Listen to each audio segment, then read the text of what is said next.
오늘 이 시간 우리가 복음을 전해야 하는 이유라는 제목으로 함께 하나님 말씀을 나누고자 합니다.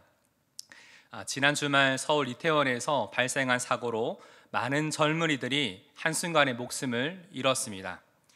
믿기지 않은 이 소식을 듣고서 참 마음이 아프고 참 많이 안타까웠습니다. 이처럼 우리는 죽음이라는 문제 앞에서 더 이상 우리가 할 수 있는 것이 없다는 것을 알기 때문에 절망과 무력감을 느끼게 됩니다. 그리고 만약 그때 내가 이렇게 했더라면 이라는 마음을 계속해서 내 마음에 되물으며 이제는 되돌릴 수 없는 상황에 대해서 수많은 많은 후회와 탄식을 하기도 합니다. 이러한 죽음의 문제에 대해서 히브리서 기자는 한 번 죽는 것은 사람에게 정하여진 것이요 라고 말합니다. 다시 말해 죽음의 문제는 모든 사람들에게 예외 없이 해당되기에 그 누구도 피할 수 없는 상황이라는 것입니다. 그리고 이러한 소식을 들을 때마다 저 개인적으로 이런 생각을 하게 됩니다. 내 주변에 이러한 일들이 일어난다면 그때 나는 그리스도인으로서 무엇을 가장 후회하게 될까? 아마도 가장 가까운 나의 가족들로부터 오래 알고 지내던 친구와 이웃들, 동료와 교회 지체들이 구원의 확신 없이 살아가고 있음을 알고도 그들에게 복음을 전할 기회를 가지지 못했다는 후회가 내 마음에 가장 크게 남지 않을까라는 생각을 하게 되었습니다. 그래서 우리는 우리에게 있어서 소중한 이들, 여러분의 가족들과 친구와 이웃들, 직장의 동료들, 무엇보다 우리 교회 안에 있는 믿음의 형제 자매들, 그들의 마음 가운데 그들의 영혼이 구원의 예복을 입고 살아가고 있는지, 다시 말해서 구원의 확신을 가지고 있는지 영적인 관심을 늘 가지고 우리는 살아야만 합니다. 예수님을 꼭 만나야만 하는 이들, 그 누구보다도 예수님이 가장 필요한 이들이 우리 곁에 있으면 우리는 기도하게 됩니다. 이런 영혼에 대한 관심은 우리를 영적으로 더 깨어있게 만들어서 결국은 우리 영혼을 살립니다. 그렇다면 우리가 복음을 전해야 하는 그 이유가 무엇일까요? 그 이유를 오늘 본문인 로마서 10장을 통해서 함께 나누어 보고자 합니다. 로마 10장 1절입니다. 형제들아, 내 마음에 원하는 바와 하나님께 구하는 바는 이스라엘을 위함이니 곧 그들로 구원을 받게 함이라. 바울은 로마서 10장을 시작하며 1절에서 그의 동족 이스라엘을 위해서 지속적으로 간절히 하나님 앞에 기도하고 있다라고 말합니다. 왜냐하면 하나님이 지금도 이스라엘을 포기하지 않으셨다는 그 사실을 바울이 믿었기 때문입니다. 그래서 바울도 포기하지 않고 그들의 구원을 위해서 계속해서 기도하고 있습니다. 이와 같이 바울이 확신하였던 하나님이 우리를 포기하지 않으신다라는 이 믿음을 가지고 우리 또한 우리 마음에 품게 하신 그 VIP를 위해서 계속해서 우리가 기도하기를 원합니다. 그렇다면 바울은 왜 그들의 구원을 위해서 지속적으로 간절히 하나님께 기도하고 있었던 것일까요? 이것은 유대인들이 하나님의 은혜가 아닌 자신의 의와 열심으로 도저히 구원에 이를 수 없는 그들만의 기준을 지키려는 종교적인 열심에 빠져 있었기 때문입니다. 바울은 이러한 그의 동족 유대인들의 모습을 참 마음으로 안타까워했어요. 왜냐하면 바울 또한 예수님을 만나서 회심하기 이전에 그런 삶을 살아왔고 무지한 열심의 결과가 가져오는 무익함의 그 열매들이 어떠한지를 알고 있었기 때문입니다. 사실 이것은 우리의 고백이지 않습니까? 우리가 예수 믿기 이전에 우리가 추구하고 살아갔던 우리 삶의 많은 부분들, 목적과 삶의 이유가 우리가 예수 그리스도를 만남으로 달라졌지 않습니까? 하지만 여전히 우리 주변을 보면 수많은 많은 사람들은 자신이 품은 뜻과 이 목적을 이루기 위해서 아주 열심을 내는 사람들이 참 우리 주변에 너무나 많습니다. 맹목적으로 그 삶을 위해서 살아가고 있습니다. 그래서 로마서 10장 1절에서 4절에서는 바울은 율법, 믿음, 의라는 세 개의 중요한 단어들을 언급합니다. 이는 이스라엘이 열심을 내며 지키고자 했던 율법의 의와 이방인들이 은혜로 얻게 된 하나님의 의가 결국 예수 그리스도 안에서 믿음을 통해 이루어진다는 것을 분명히 보여주고 있는 것입니다. 로마서 10장 4절입니다. 그리스도는 모든 믿는 자에게 의를 이루기 위하여 율법의 마침이 되시니라. 이어 10장 5절에서 21절에는 4절에서 예수 그리스도께서 율법의 마침이 되셨다라는 것, 다시 말해서 예수님께서 어떻게 모든 믿는 사람을 구원으로 이끌어 가시는지 바울은 구약의 말씀을 통해서 그 말씀을 인용하면서 예수 그리스도를 통해 믿음으로 우리에게 구원을 주시려는 하나님의 의가 무엇인지를 다시금 분명히 우리 가운데 말해주고 있습니다. 그렇다면 여기에서 우리가 구원을 얻기 위해서 예수 그리스도를 믿는다는 것이 무엇을 의미할까요? 믿음이라는 것은 단순히 예수 그리스도에 대해서 지식적으로 많은 것을 알고 있는 것을 말하지 않습니다. 머리로 아는 것만으로는 우리의 영혼을 구원할 수가 없죠. 여기도 우리 전폭 훈련생들이 많으신데 단순한 지식적 동의는 우리를 구원하는 믿음이 아닙니다라고 우리가 훈련을 통해서 분명히 들었습니다. 자, 로마서 10장 9절과 10절에 이렇게 말합니다. 내가 만일 내 입으로 예수를 주로 시인하며 또 하나님께서 그를 죽은 자 가운데서 살리신 것을 내 마음에 믿으면 구원을 받으리라. 사람이 마음으로 믿어 의에 이르고 입으로 시인하여 구원에 이르느니라. 아멘. 예수 그리스도를 믿는다는 것이 무엇이라고 말하고 있습니까? 마음 없이 입으로만 예수님을 주님이라고 말하는 것이 믿음이 아니라 입으로 고백하는 것과 마음으로 믿는 것이 같이 가야 된다는 것을 말하고 있습니다. 마음으로 믿는다는 것은 우리의 내면 깊은 곳으로부터 예수 그리스도께서 나의 모든 죄값을 대신 치르시고 내 삶의 주인이 되셨다는 그 사실들을 내 마음에 인정하며 온전히 신뢰하는 그 마음을 말합니다. 그리고 입으로 고백한다는 것은 이 사실을 사람들 앞에서 공개적으로 드러내고 표현한다는 의미입니다.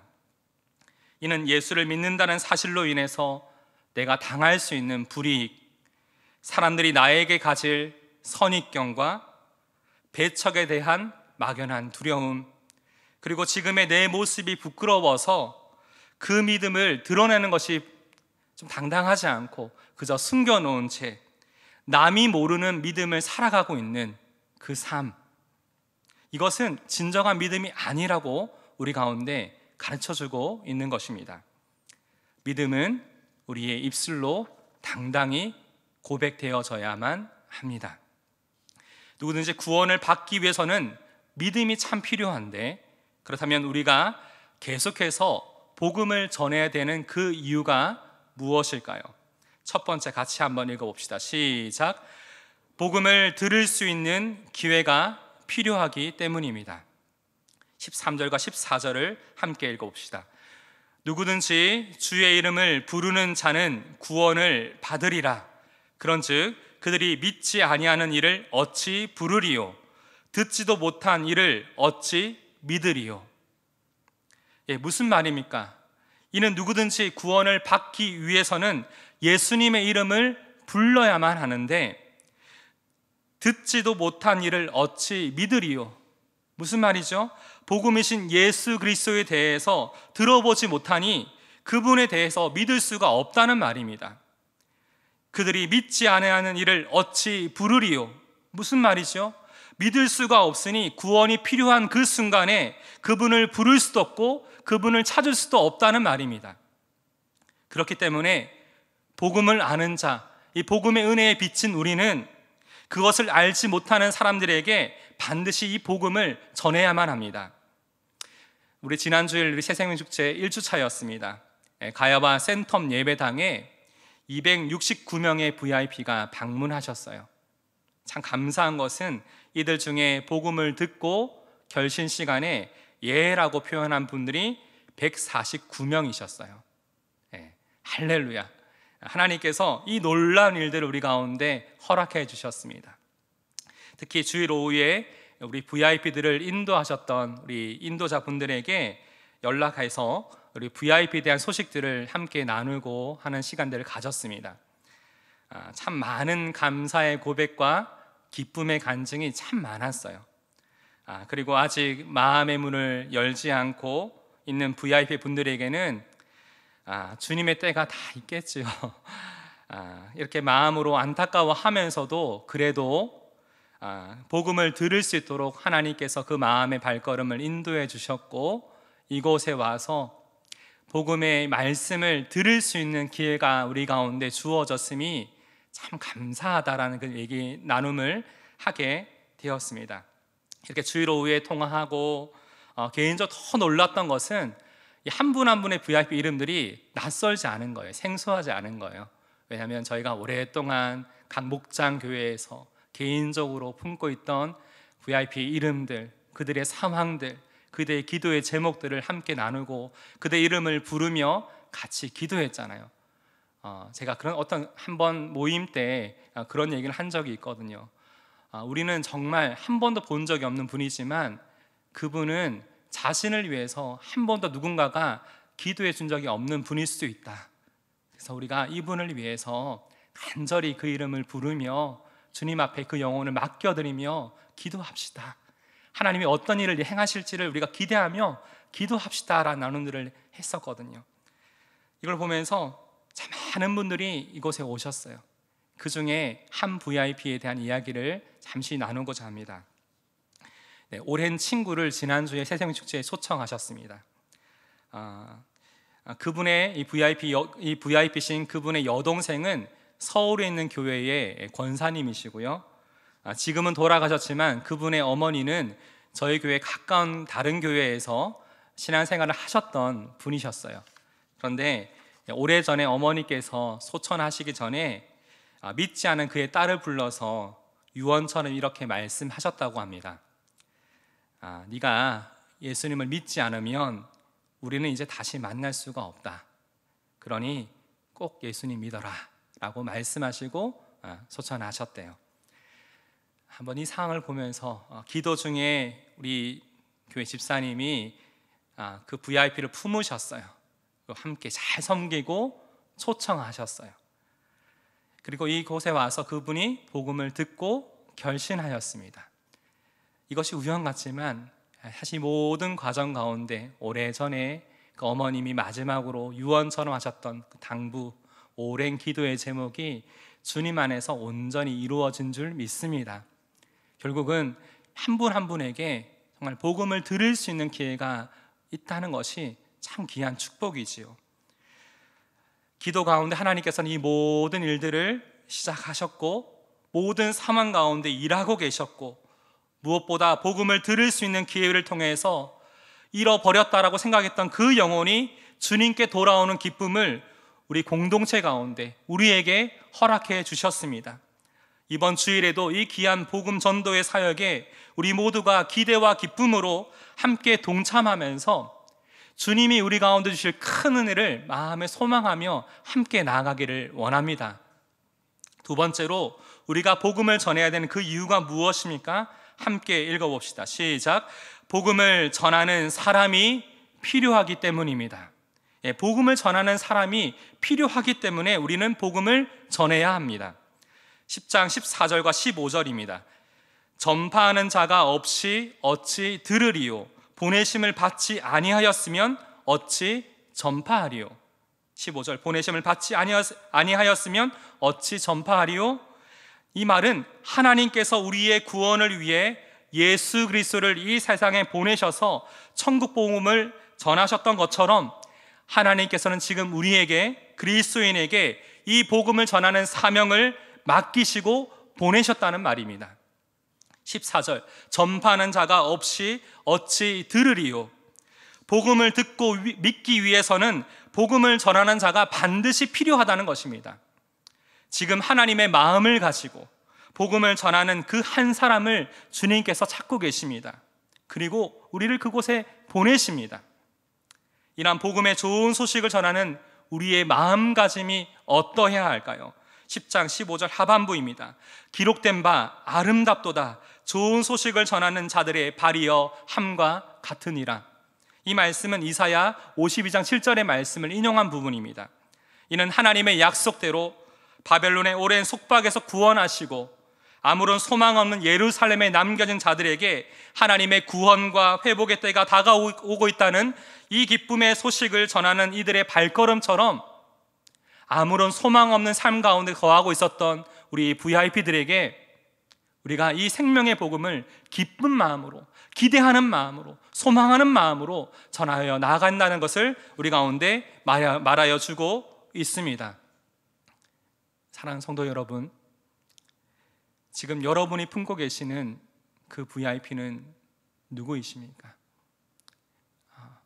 매일 스치고 매일 만나고 늘 내 마음 한구석에 간절한 마음의 눈물의 기도로 기도하고 있는 그 한 분, 때로는 이제 포기하고 싶고 내가 이만큼 했으면 좀 돌아올 만한데 너무 반응이 없어서 이제 좀 포기하고 싶은데, 사랑의 하나님은 끝까지 그를 포기하지 않으십니다. 이 사실을 믿고 우리 또한 포기하지 않는 그 사랑으로 그를 위해 기도합시다. 또한 이번 새생명 축제에 꼭 복음을 들어야 하는 그를 찾아가 복음을 들을 수 있는 이 기회에 있는 이 자리로 그들을 초청하면 참 좋겠습니다. 우리는 그 역할을 할 뿐이고 그 결과는 하나님께 맡겨드리는 거잖아요. 우리의 역할, 우리는 하나님이 이 복음을 전하는 자로 우리를 보내셨다는 그 사실을 마음에 새기시길 바랍니다. 왜냐하면 전해야 복음을 들을 수가 있고 복음을 들어야 예수 그리스도를 믿을 수가 있고 우리의 영혼을 구원한 그 이름을 불러야 그가 구원을 받을 수 있기 때문입니다. 이 소식을 기쁨으로 전할 수 있는 저와 여러분 되기를 주님의 이름으로 축복합니다.